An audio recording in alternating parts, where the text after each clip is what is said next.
Hello friends, welcome to KD academy Hindi साहित्य। मेरा नाम कविता है।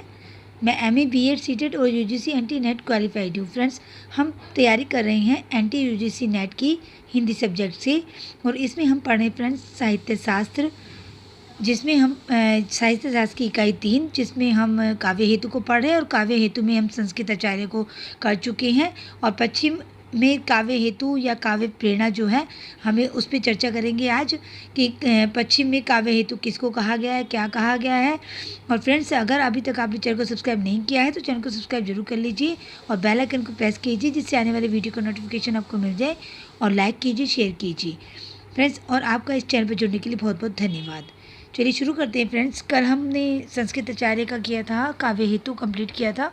आज हम पश्चिम में काव्य प्रेरणा संबंधी बातें करेंगे कि क्या है काव्य प्रेरणा।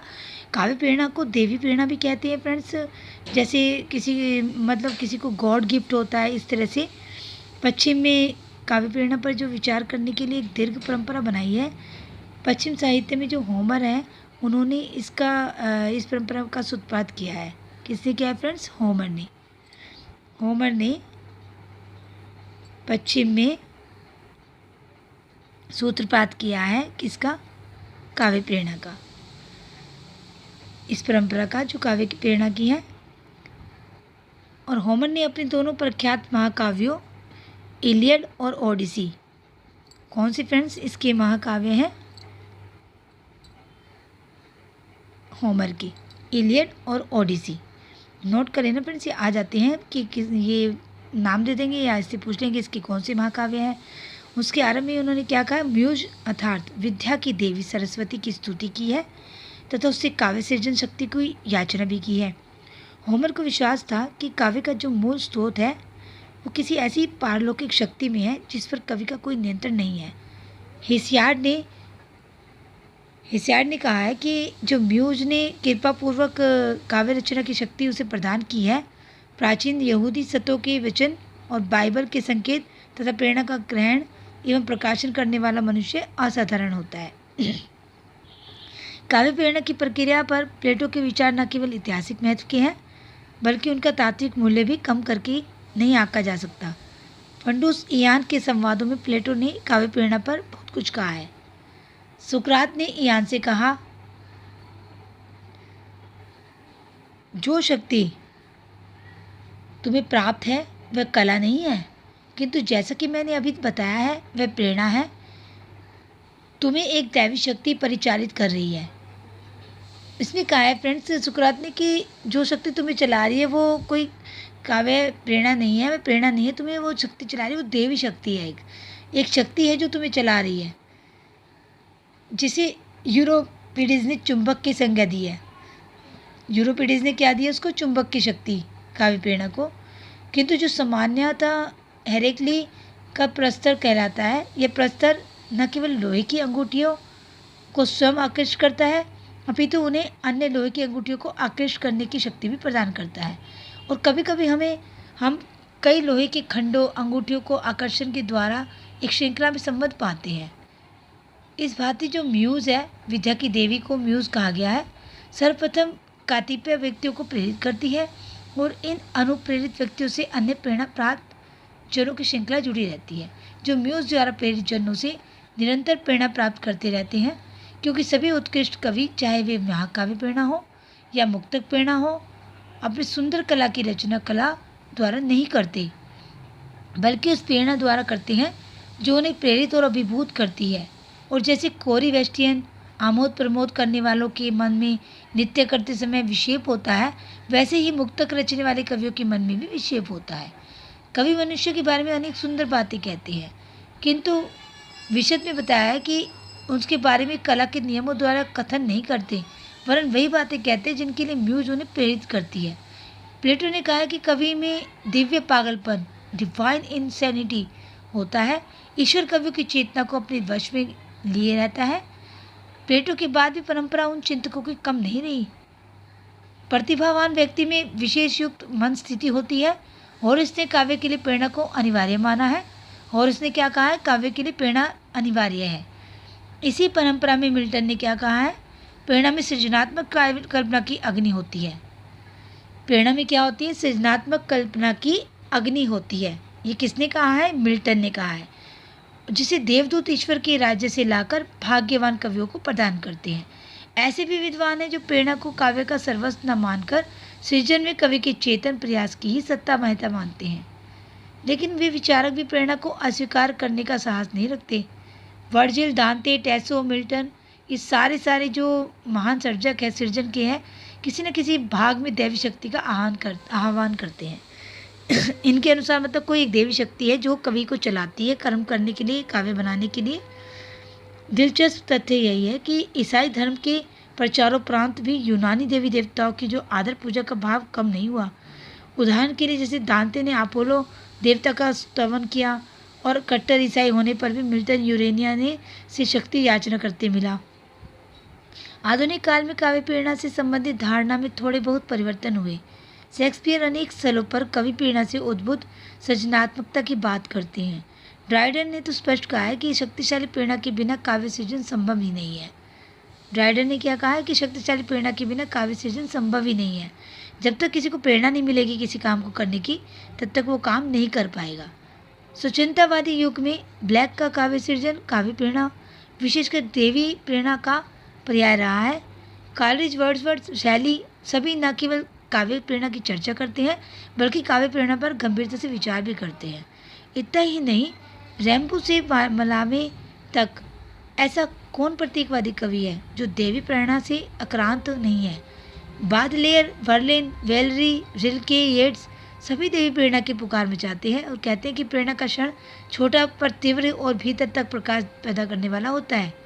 शक्तिशाली प्रेरणा क्षणों में रची गई कविताओं में अनुभूति की घनता लाजवाब होती है। काव्य प्रेरणा पर विचार करने वाले एक तरह के वे विचारक भी हैं जो मानते हैं कि काव्य प्रेरणा कवि के अंतःकरण में जन्म लेती है।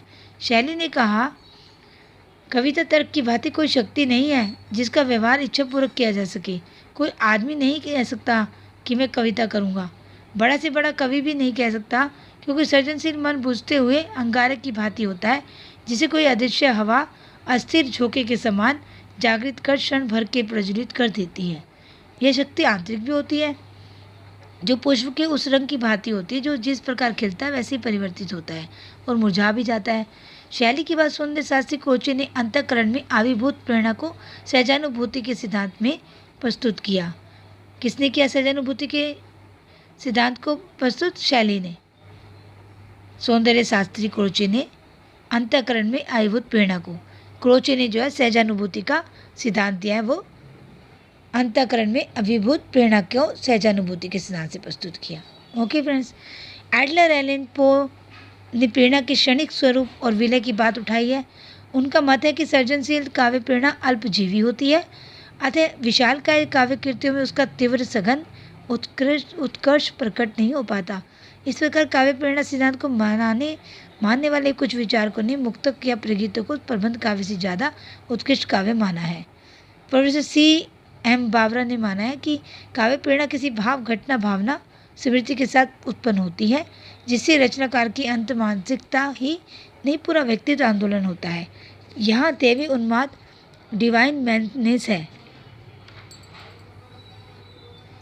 ओके फ्रेंड्स, तो ये काव्य प्रेरणा के बारे में बताया गया है। जो काव्य प्रेरणा है, अनुपम एकाग्रता, तल्लीनता होती है इसमें। भारतीय काव्य शास्त्र में जो राष्ट्रीयकर है उन्होंने समाधि, यही अनुपम एकाग्रता तथा तल्लीनता है जो काव्य प्रेरणा है। मतलब कि अगर हम समाधि ला के बैठे, प्रेरणा हमारी यही है, किसी भी चीज़ के लिए हमें प्रेरणा मिले तो हम उस पर एकाग्रता से काम करें। ओके फ्रेंड्स, जैसे तुलसीदास ने कहा है, कहे बिनु मन ना रहे, तो मन की व्यवस्था यही है कि कहे बिना रहा नहीं जाता। स्वयं अरस्तु काव्य प्रेरणा को अनुकरण तथा लय और संगीत का सामंजस्य देते हैं। दिलचस्प यही है कि जो काव्य प्रेरणा का जो क्षण है दीर्घजीवी ना होने पर भी अनंत होता है। देश और काल को अनुभूति की एकाग्रता से बांध देता है। वर्ड्सवर्थ और शैली दोनों ने अनंत की बात उठाकर इंटरनल, इंटर्निटी आदि शब्दों का प्रयोग किया है। प्रेरणा के लिए उन्होंने आनंद रूप ही नहीं, ज्ञान रूप को भी माना है। मूल बात भी यही है कि प्रेरणा का रूप जो है कल्पना, भावना, संवेदना से भिन्न होता है। प्रेरणा एवं अंतर्दृष्टि होती है। प्रेरणा जो है वो एक अंतर्दृष्टि होती है कि हमें किसी से प्रेरणा मिले तो हमें एक अंतर्मन से आवाज़ आती है कि हमें ये करना है। जो कविता के वर्ण, विषय और रूप को स्वतः परिवर्तित करती रहती है। अब ये आगे मैं फ्रेंड्स ये बता देती हूँ, अनुकरण का सिद्धांत ये अलग अलग जो है आपके में आ सकता है, तो इसको थोड़ा सा मैं पढ़ा देती हूँ डिटेल में। अब जैसे जो अरस्तु है, ये उनका सिद्धांत है, अनुकरण का सिद्धांत जो वो अरस्तु ने दिया है। अरस्तु का प्रसिद्ध मत है कि अनुकरण जीवन की मूल प्रवृत्ति है। आरंभ में हम सब अनुकरण के द्वारा ही सीखते हैं और अनुकरण से प्राप्त आनंद भी कम सार्वभौम नहीं है। कला प्रकृति के माध्यम से जीवन का अनुकरण है। अनुकरण को अरस्तु नकल नहीं मानते, अतः अरस्तु के अनुकरण का अर्थ हुआ जीवन की पूर्ण रचना, एक पुनः सर्जन, पुनः उत्पादन, नवीन निर्मिति आदि। यूरोपीय सौंदर्य दर्शन तथा साहित्य शास्त्र में माइमेसिस, इमिटेशन अर्थात अनुकरण की चर्चा निरंतर होती रहती है। अनुकरण का सामान्य अर्थ यही है कि उत्कृष्ट कवियों की कृतियों का अध्ययन और अनुसरण, मतलब जो अच्छे कवि हैं उनका अनुसरण करना अनुकरण का सिद्धांत है, और उसी से प्रेरणा लेके आगे उसी को दोबारा रचना करना, यही अनुकरण का सिद्धांत है। होरेस ने क्या कहा है? होरेस ने कहा कि नवीन रचनाओं को प्राचीन कृतियों का दिन में अध्ययन और रात्रि में उन पर मनन चिंतन करना चाहिए। लॉन्जाइनस का क्या विचार है अनुकरण के लिए? जिन रचनाकारों को उदात्त भावनाओं की नैसर्गिक उपलब्धि नहीं होती, वे महान रचनाओं की कृतियों के चिंतन मनन से उन्हें प्राप्त कर सकते हैं। फ्रेंड्स, ये अनुकरण के सिद्धांत के लिए भिन्न भिन्न दार्शनिकों ने जो मत दिए हैं वो बताए गए हैं इसमें। आप अच्छे से इन्हें नोट कर लेना, और वैसे पीडीएफ में आपको दूंगी, पीडीएफ में अच्छे से पढ़ लेना इसको दोबारा से। नवजागरण युग में भी यही कहा गया है कि कवि को जो प्राचीन कृतियों का अनुकरण करना चाहिए अथवा प्रकृति का करना चाहिए। लगभग 300 वर्षों तक यही विवाद चलता रहा। ये प्रश्न उठाया गया था कि करना चाहिए या नहीं करना चाहिए अनुकरण, और अंत में क्या तय हुआ कि प्रकृति का अनुकरण ही श्रेष्ठकर है। स्वच्छंदवादी कवियों ने प्रकृति को केंद्रीयता प्रदान की और विशुद्ध प्राकृतिक उपादानों को ही कलात्मक सृजन का आधार माना। तत्पश्चात अनुकरण सिद्धांत की नवीन व्याख्याएं हुई और कहा गया कि कला प्रकृति का अनुसरण नहीं करती, अपितु प्रकृति के उन नियमों का अनुकरण करती है जिसके अनुसार प्रकृति उत्पादन एवं सृष्टि करती है। आधुनिक भारतीय विद्वानों ने अरस्तु के अनुकरण और भरत मुनि के अनुकरण की तुलना करते हुए कहा है कि दोनों में समानता के काफ़ी बिंदु खोजे हैं, लेकिन दोनों में तो दो संस्कृतियों के चिंतन की भिन्नता भी भुलाने की चीज़ नहीं है। जो अरस्तु का अनुकरण है और भरत मुनि का अनुकरण, उसमें तुलना करी है जो कि दार्शनिक है। संस्कृत में अनुकरण के स्थान पर अनुकीर्तन कर दिया है। अनुकीर्तन शब्द को व्यवसाय से जोड़कर व्याख्यायित कर दिया है। अभिनव गुप्त ने अनुकीर्तन को अलौकिक गति का निरूपण किया है। चिंतन की यह मूल ग्राही सूक्ष्मता इमिटेशन में नहीं मिलती। अब दूसरा है फ्रेंड्स, ये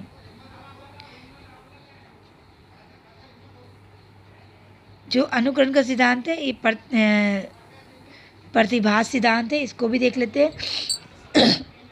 पाश्चात्य सौंदर्य शास्त्री प्रतिभास सिद्धांत की चर्चा की है। कला सृजन को अनुकरणात्मक प्रक्रिया स्वीकार करने को माना है, कि मानना पड़ता है कि अनुकरणात्मक है ये। कला में जीवन के सत्यों का अनुकरण होता है। ऐसी स्थिति में अनुकरण का अर्थ हुआ जीवन की पूर्ण रचना। कलाकृति का तात्कालिक प्रभाव सत्य से पृथकता के रूप में होता है। इस अदरनेस फ्रॉम रियलिटी के रूप में एक ऐसी प्रतिभास प्रतीति होती है जो कलाकृति के विधायक तत्व में अंतर्व्याप्त रहती है। कलाकृति में जो भी व्यक्त होता है उसे शीलर ने एक प्रकार का प्रतिभास माना है। यह प्रतिभास जीवन जगत की निरस्वासिकताओं के बीच एक अजनबी मेहमान की भांति होता है। इसे ही अजनबीपन या पृथकता कहा जा सकता है। स्वयं मनोविश्लेषण शास्त्री युग ने कला वस्तु को प्रतिभास कहा है। किसने कहा है कला वस्तु को प्रतिभास? मनोविश्लेषणवादी युग ने। युग थे और मनोविश्लेषणवादी थे। स्वप्न का दृष्टांत देकर अपनी बात को समझाया है। कला यथार्थ का भ्रम है और कलाकृति का प्रभाव स्वप्न प्रभाव की भांति होता है। भारतीय परंपरा में भरत ने नाट्य में अनुकीर्तन को अनुव्यवसाय विशेष से जोड़ा है। इस विचार में नाट्य भ्रांति का सिद्धांत प्रतिपादित किया। भट्टोलत ने उत्पत्तिवाद और शंकुक ने अनुमितिवाद में नाट्य भ्रांति की स्थापना की। अभी देख लीजिए फ्रेंड्स, भट्टोलत का उत्पत्तिवाद है, शंकुक का अनुमितिवाद है, और इसमें इन्होंने नाट्य भ्रांति की स्थापना की है। सफल नाट्य भ्रांति पैदा कर देना ही कला सौंदर्य है। आत्मविभक्ति का सिद्धांत देख लीजिए। आत्मविभक्ति का सिद्धांत है पश्चिम में ऐतिहासिक दृष्टि से आत्माभिव्यक्ति सिद्धांत का रिश्ता रोमांटिक चिंतनधारा के काव्य सृजन से जोड़ा जाता है। लिरिकल बैलेंस की भूमिका में वर्ड्सवर्थ ने इस सिद्धांत का प्रथम दस्तावेज में प्रस्तुत किया है। लिरिकल बैलेंस जो वर्ड्सवर्थ की किताब है। यदि और खोजबीन करें तो इस सिद्धांत के बीच प्लेटो और लॉन्जाइनस के उदात्त के विषय में सिद्धांत भी मिल जाते हैं। अनुभूति के आवेग को लॉन्जाइनस ने उदात्त में स्पष्टता से कहा है, स्थान दिया है। पश्चिम की अभिव्यंजनावादियों का मूल सिद्धांत भी यही रहा है। कविता प्रबल प्रेरणा प्रस्तुत अनुभूति के आवेग से संचालित होने वाली कला है। इस प्रकार पश्चिम का आत्माभिव्यक्ति सिद्धांत मूलतः अभिजात्यवादी तथा नवशास्त्रवादी पॉप ड्राइडन का है। ये क्लासिकल है अभिजात्यवादी का, और नवशास्त्रवादी का पॉप ड्राइवन का है। ये सिद्धांतों के विरुद्ध पैदा हुआ है। ये सिद्धांत आत्माभिव्यक्ति सिद्धांत में व्यक्तिवाद की प्रतिष्ठा का अर्थ यही भी है कि वह व्यक्ति के आंतरिक आवेग और आवेश को कला सृजन के लिए महत्वपूर्ण कारक मानता है। इसलिए इस सिद्धांत का केंद्र जो है वो कवि है, काव्य नहीं है। रोमानी कवियों ने प्रकृति सहज भाव शक्ति को अत्यधिक महत्व दिया। कवि का कर्म आंतरिक भावों की सहज प्रबल अभिव्यक्ति के कारण ही सृजन हो गया। यह भी कहा गया है कि काव्य रचना मूलतः व्यक्तिक प्रयास है, व्यक्ति की मानसिक दशा की अभिव्यंजना है।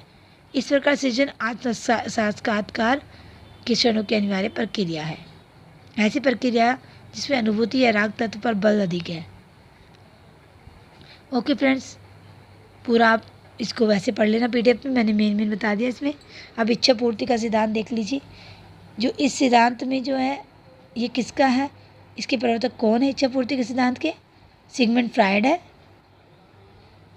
सिगमंड फ्रायड इच्छा पूर्ति के सिद्धांत के प्रतिपादक है। फ्रायड जो थे मनोविश्लेषणवाद थे। अवचेतन का बड़ा महत्व है इनके इसमें मनोविश्लेषणवाद में। अवचेतन के अध्ययन से ही उन्होंने फ्रायड ने कहा है कि पूर्ति का रचना में प्रयास करता है। रचनाकार को मनोरोगी कहते हुए फ्रायड ने स्वप्न सिद्धांत का विस्तार किया है। कला सृजन को फैंटेसी और शिशु क्रीड़ा से जोड़ दिया। कला सृजन में कलाकार शिशु की तरह आचरण करता है, दिवा स्वप्नों तथा फैंटेसियों का निर्माण करता है। कवि की पूरी प्रत्येक बिंब व्यवस्था में आंतरिक अवचेतन में उमड़ती घुमड़ती दमित वासना ही रूप बदलकर अभिव्यक्ति पाती है। भीतरी मन की विकृतियों के बाहर निकास से कला सृजन में विरेचन या भाव शुद्धिकरण की प्रक्रिया रहती है।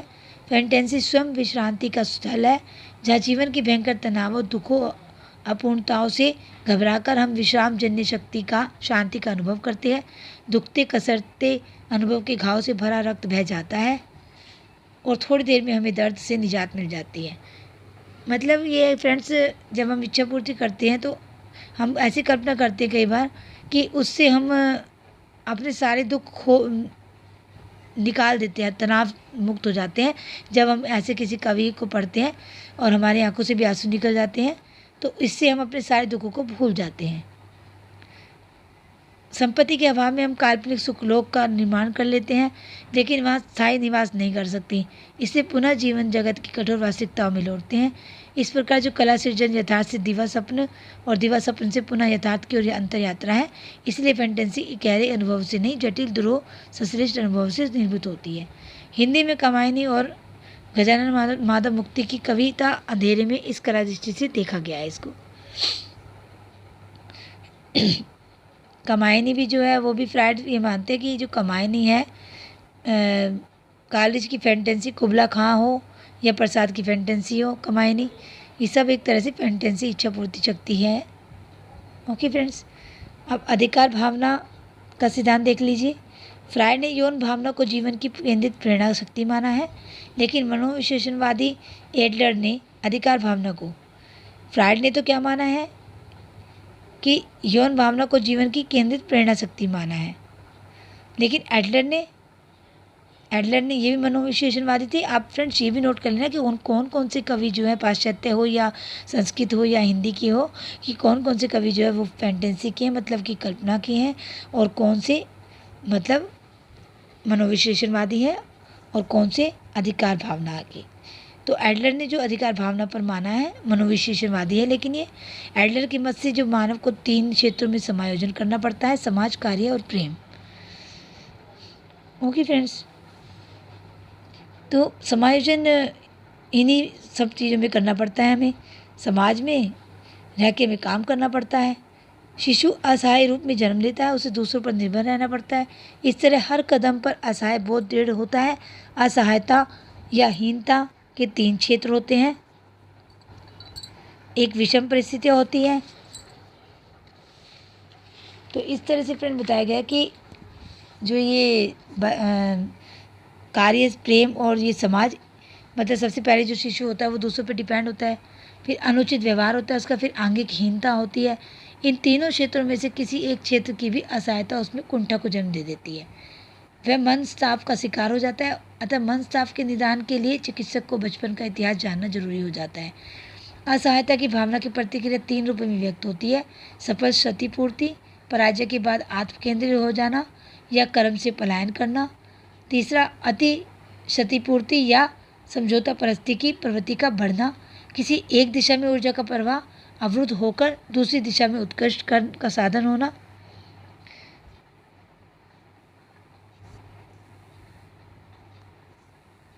ये फ्रेंड्स देख लीजिए, 3 तरह से बताया गया है कि जब उसमें कुंठा आ जाती है इंसान के अंदर तो कैसे होता है। अब एक दिशा में ऊर्जा का प्रवाह अवरुद्ध होना, जैसे सूरदास थे, सूरदास अंधे थे, लेकिन सूरदास या मिल्टन जो अंधे थे पर उन्होंने सृजन में विस्मयकारी सफलता प्राप्त की, मतलब उन्होंने एक तरफ ही अपना ध्यान लगा दिया। और क्षतिपूर्ति करने वाला व्यक्ति जो नॉर्मल होता है, अति क्षतिपूर्ति करने वाला एबनॉर्मल भी हो जाता है। मानव के निर्माण में सर्वाधिक महत्व समाज, इतिहास, संस्कृति का होता है। हीनता ग्रंथि को हटाने के लिए खुली सामाजिकता अनिवार्य है। क्षतिपूर्ति ही जीवन और सर्जन की मूल प्रेरणा है। इसी से अधिकार भावना की पूर्ति होती है। मतलब अगर हमें, हमारे अंदर ये होगी अधिकार भावना कि अगर हमारे अंदर कोई कमी भी है और हम फिर भी उसे आगे, हम अपनी जो अपना टैलेंट को आगे बढ़ाना चाहे, तो वही अधिकार भावना है। अब एक सिद्धांत और है फ्रेंड्स, प्रजातीय स्मृति का सिद्धांत जो है, फ्रायड के समान युग ने भी कहा है अवचेतन का महत्व बहुत अधिक है, किंतु अवचेतन के स्वरूप को लेकर दोनों में भेद है। किसने कहा है फ्रेंड्स? फ्रायड के समान युग ने भी माना है। फ्रायड के अवचेतन का निर्माण दमित यौन भावना से जुड़ा है। दमित इच्छाएं अवचेतन में संचित होती है। युग मानते हैं कि अवचेतन में ऐसे तत्व भी विद्यमान है जो कभी व्यक्तिगत अनुभव की सीमा में आते ही नहीं, वे कभी चेतन रहे ही नहीं, पुरातन और सर्वव्यापी है। इसके लिए युग ने प्रजातीय स्मृति सिद्धांत, युग ने क्या दिया है फ्रेंड्स? प्रजातीय, ये देख लीजिए, इसमें पूरा अंडरलाइन कर रही हूँ मैं, इसको अच्छे से स्टडी कर लेना। युग ने क्या किया है? प्रजातीय स्मृति सिद्धांत दिया है कि महत्व प्रतिष्ठा की है उन्होंने, रेशियल मेमोरी। प्रत्येक मानव में आदिम अवचेतन, प्रिमिटिव अनकॉन्शियस रहता है, जो विश्वव्यापी, सामूहिक, पुरातन और निर्व्यक्तिक हुआ करता है। युग ने अवचेतन के 2 भाग माने हैं, व्यक्तिक अवचेतन और सामूहिक या प्रजातीय अवचेतन। सामूहिक अवचेतन में सामूहिक विश्वास तथा मृतकों का भंडार रहता है। सामूहिक अवचेतन का तत्व ही मानव इतिहास का विश्व अनुभव पुंज है। इस प्रकार मन के 3 स्तर होते हैं: चेतन मन, व्यक्तिक अवचेतन मन और सामूहिक अवचेतन मन। सामूहिक अवचेतन विचारों को युग आदि प्ररूप, आदिबिंब, आर्केटाइपल इमेज कहते हैं। युग मानते हैं कि कला सृजन सामूहिक अवचेतन की अभिव्यक्ति है और कलाकार सामूहिक मानव होता है। रचनाकार की सृजन निर्व्यक्तिकता में परंपरा, इतिहास सब कुछ बोल रहा होता है। कामायनी में प्रसाद और उनका युग ही नहीं बोलता। हमारे आदिम पुरखे यही बोलते हैं कि टी.एस. इलियट ने ट्रेडिशन एंड इंडिविजुअल टैलेंट निबंध में, इनका निबंध है ट्रेडिशन एंड इंडिविजुअल टैलेंट। किसका है फ्रेंड्स? ये नोट कर लेना, टी.एस. इलियट का। ये बुक्स पूछी जाती है फ्रेंड्स इस वाले पैराग्राफ में, यहाँ पे ट्रेडिशनल एंड इंडिविजुअल टैलेंट। तो यही, इसी में क्या कहा गया है? अवचेतन सिद्धांत का व्यवहारिक रूप जो है इसमें कहा गया है। चेक कर लेना फ्रेंड्स, मैं आपको बता देती हूँ, फिर नज़र नहीं आएगा आपको। ओके फ्रेंड्स, अब ये देख लीजिए, थोड़ा सा और रह गया, फिर इसके बाद हम नेक्स्ट डे करेंगे। पश्चिम जगत में कला सृजन प्रेरणा से संबंधित अनेक सिद्धांत समय समय पर निर्मित होते रहे हैं, जिनमें मार्क्सवादियों का आर्थिक सिद्धांत, चिंतन सिद्धांत, मार्क्सवादियों का कौन सा सिद्धांत है फ्रेंड्स? आर्थिक चिंतन सिद्धांत तथा कलावादियों का सौंदर्य सिद्धांत। इसको भी नोट कर लेना, कलावादियों का सौंदर्य सिद्धांत और इनका आर्थिक चिंतन सिद्धांत। इसमें भी क्या कहा गया? सौंदर्य ही सृजन की मूल प्रेरणा है, जो सौंदर्यवादियों ने माना है। और ध्यान रखने की ये बात है कि सौंदर्यवादियों ने जो है सौंदर्य शब्द का प्रयोग सीमित संकुचित अर्थ में न करते हुए अर्थ संदर्भ में प्रयुक्त किया है। तो ओके फ्रेंड्स, आज के लिए इतना ही काफ़ी है। अब नेक्स्ट वीडियो में मिलते हैं। नेक्स्ट वीडियो में मैं आपको हिंदी में काव्य प्रेरणा और काव्य हेतु बताऊंगी। ये पाश्चात्य में था। और फ्रेंड्स, अगर आपको मेरी वीडियो अच्छे लग रहे हैं तो उनको लाइक शेयर ज़रूर कीजिए, मुझे उससे मोटिवेशन मिलता है फ्रेंड्स। अगर मैं आपके लिए मेहनत कर रही हूँ फ्रेंड्स, तो आपको भी मेरे लिए थोड़ा सा इतना ही करना है कि मेरी वीडियो को लाइक शेयर कीजिए और इनको चैनल को सब्सक्राइब जरूर कर लीजिए और बेल आइकन को प्रेस कीजिए। और तब तक के लिए बाय फ्रेंड, तब तक नेक्स्ट वीडियो में मिलते हैं।